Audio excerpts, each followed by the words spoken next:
Welcome back to my channel, Famous and Fabulous. James Garner finally tells the truth about Sally Field.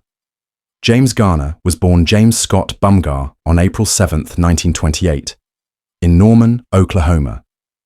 He grew up during the Great Depression when times were really hard. His early life was tough, but he never gave up. His dad was a carpenter who built things and ran a small business. His mum stayed home to take care of the family. They taught him to work hard and be independent. After his parents got divorced, Garner went to live with his mom and stepdad. His childhood was hard, but it made him tough and kept him down to earth. Before he became famous, Garner was a soldier in the United States Army during the end of World War II and the Korean War. Being a soldier taught him to be brave, never give up, and stay disciplined. These things helped him a lot when he started acting. He went to college at the University of Oklahoma to study drama, but he left before finishing to become an actor. This choice changed his whole life. Garner got his big chance when a talent agent named Henry Wilson found him. Henry could see that the young actor was naturally charming, funny, and great on camera. He changed his name from Bumnerto Garner to make it sound better for Hollywood movies, but he still wanted to remember where he came from. Garner became famous in the 1950s and 1960s. Lots of people loved him for playing the smooth and clever Brett Maverick in the TV show called Maverick from 1957 to 1962. He played Maverick, who was a card player with good morals and a sparkle in his eyes. People loved watching him, and he showed everyone what a cool anti-hero could be like on TV. Unlike other actors back then, Garner was funny, smart, and could show his feelings in a way that made people relate to him. Fans of all ages loved him. He was charming on screen and could also show when his character was scared or honest, which made people really care about him. Besides TV, Garner was in lots of movies that showed how good he was at different kinds of acting. He was in many famous movies like The Great Escape in 1963, where he played a smart prisoner who showed he was great at action and drama. In Grand Prix in 1966, he was so brave that he did his own dangerous car racing stunts, which amazed both people watching and movie critics. Garner also did great in serious movies like the Rockford Files from 1974 to 1980, where he played a private detective named Jim Rockford. This role made critics love him, won him several Emmy Awards, and made him a TV star. Throughout his career, Garner always picked roles that let him mix action, drama, and comedy, making him one of Hollywood's best and most reliable actors. Besides being successful at work, James Garner was loved for being honest, humble, and caring about his job. Other actors and fans remembered him as friendly, generous, and normal, qualities that made people love him not just for his acting, but for who he was when he wasn't working. Garner's impact went beyond just acting. He showed others how to be professional and real in a business that people often think is fake. He inspired many actors who came after him, showing that you could be successful without changing who you are. Even when he got older, Garner kept working, appearing in movies like Space Cowboys in 2000 and The Notebook in 2004, always proving he still had amazing talent that people loved. James Garner's personal life was built around his long marriage to Lois Josephine Fletchman Clark, a love story that started like something from a movie. He met Lois at a party in 1956, and they immediately felt a strong connection. Their bond was so strong that Garner asked her to marry him very quickly, and they got married just 16 days later on August 17, 1956. Looking back at those early days when they were dating, Garner remembered with love and humor that they went out to dinner every single night for 14 nights in a row. "I was just absolutely crazy about her," he said, showing how much he really liked her. Their honeymoon was simple and only cost 77 salon, and Garner said it almost made him run out of money, but he thought every penny was worth it for love. His thoughts about marriage show he was practical but also funny. "Marriage is like the army. Everyone complains, but you'd be surprised at how many people sign up again." This clever comment showed not only that he was funny, but also that he really respected the promise he made to Lois, who was Jewish, which added more culture and religion to their life together. When they got married, Garner became a stepfather to Lois's daughter from her first marriage, a 9-year-old girl who was getting better from a sickness called polio. Garner was kind and careful with her, showing early signs of the warmth and patience that would be part of his family life. A few years later, he and Lois had their own daughter, Greta, who they nicknamed Gigi, and she was born on January 4th, 1958. When Gigi was born, it made their family complete and made the couple even closer as they learned how to be parents together, trying to balance Garner's growing career with taking care of a young child. Garner's marriage to Lois lasted for many decades, showing how strong and committed they were, lasting until headed in 2014. But it wasn't always easy. The couple broke up 2 different times during their long marriage. The first time was in 1970 and lasted 3 months, and the second time was in 1979, a breakup that went on for about 2 years. Even though they separated, they got back together in September 1981 and stayed together after that. Garner made sure to explain that these breakups weren't because they were fighting with each other, but because of the really hard pressures that came with his job in Hollywood, especially his role on the Rockford Files, which needed him to have lots of energy all the time, both physically and emotionally.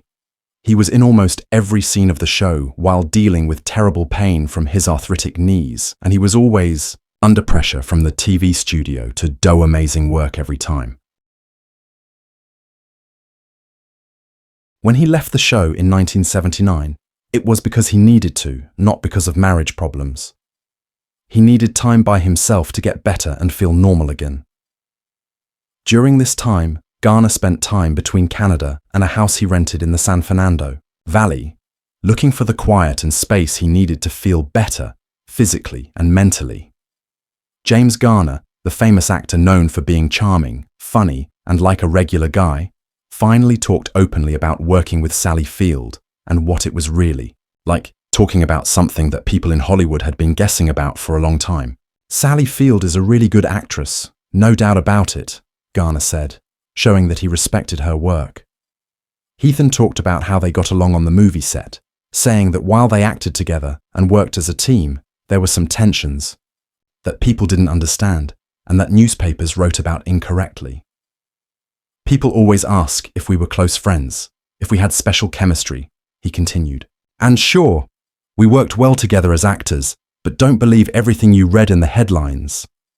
Garner explained more about the hard parts of working with Field, pointing out that they had different ways of acting that sometimes caused problems. "She's very passionate and very intense, and that's what makes her great on camera, but it can be a lot to deal with when the cameras aren't rolling," he said with a small smile. He remembered times when they disagreed about how scenes should be acted, talking about the back and forth that happens when 2 strong people share the same creative space. "I've always believed in letting actors figure out their roles, but sometimes that means you don't agree," Garner said honestly, thinking about how these experiences changed not only how they acted, but also how he understood working with others. But Garner made it clear that any tension was only about work and never personal. "We never had a big fight," he said firmly, clearing up rumors that had been going around for many years. "I've always respected her, and I think she respects me too, even if we disagreed sometimes." He also talked about how important it is to separate how actors look together on screen from how they are in real life, saying that audiences often mix up the two. Just because 2 actors play lovers or enemies doesn't mean they have to-be best friends or hate each other in real life, Garner explained, giving people a look into the complicated world of Hollywood partnerships that most people outside the movie business never see. When thinking about what he learned from working with Field, Garner showed that he was humble and had grown as a person. "Working with Sally taught me a lot about being patient, about listening, and about trusting the other actors," he said.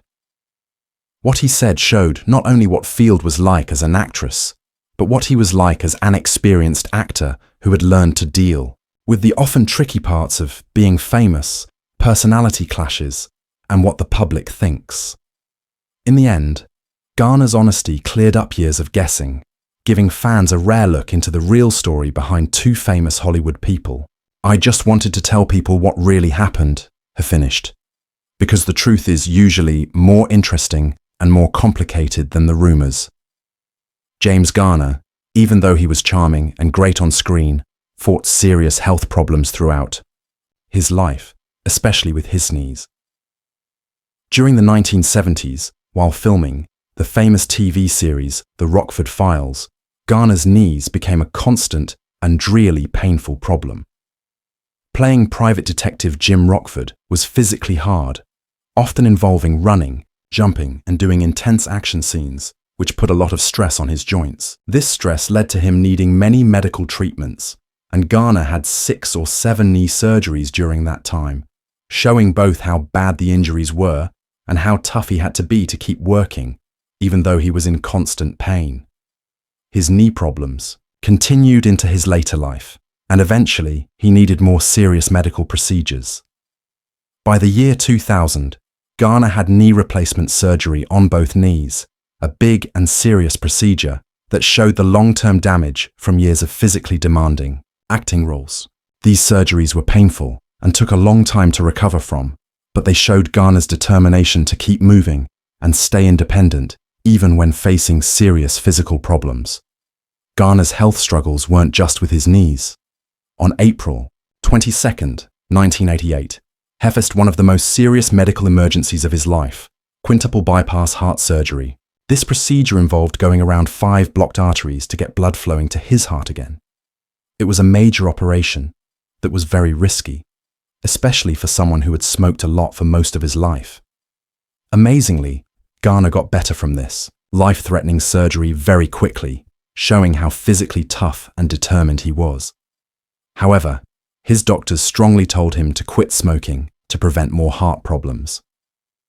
Even with this warning, Garner kept smoking for another 17 years, showing how hard it can be to break habits you've had for a long time. It was only in 2005 that he finally quit smoking, a decision that showed not only that he needed to for his health, but also that he personally wanted to live longer. His daughter, Gigi Garner, said that her father's smoking habit was influenced by his. Our family, saying, "My dad had smoked since he was 12 years old," showing how lifelong habits can be really hard to stop, even for someone who was as disciplined at work as he was. Besides heart problems, Garner faced another serious health crisis later in life.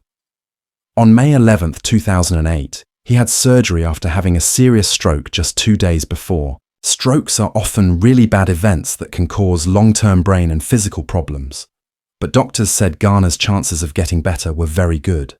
This positive outlook, combined with how quickly he'd recovered from other major surgeries, showed he was remarkably tough and had an unbreakable spirit. Even so, the stroke did leave lasting effects on his overall health, making his physical condition worse over the next few years. Finally, James Garner died on July 19, 2014 at his home in Brentwood, Los Angeles. Police and rescue workers were called to his house, where they found that he had died at age 86. He died from a heart attack caused by coronary artery disease, a condition made worse by his lifelong health struggles, including the stroke he had in 2008 and his earlier heart surgery. In his final years, Garner's health had been weak, showing the combined impact of decades of physical strain from his acting career, as well as long-standing lifestyle habits. His death marked the end of an era for Hollywood, closing the chapter on the life of an actor who, despite constant health challenges, stayed active, dedicated, and beloved by generations of fans.